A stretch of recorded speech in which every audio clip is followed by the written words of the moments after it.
Küçüğünden alamadın yarimden de ömrüm. Aslası yarim. Sarı kızım yürü. Sarı malım yürü. Yürüm. Sarı malım yürü.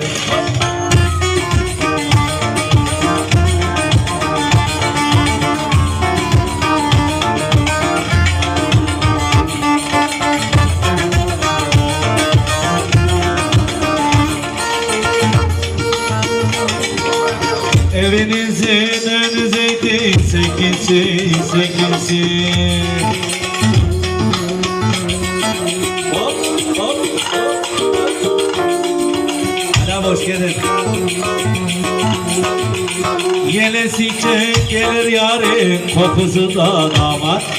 Aslasın yarın, sarı malım yürü. Sarı kızım yürüm yürü, sarı malım yürü. Hastası yarı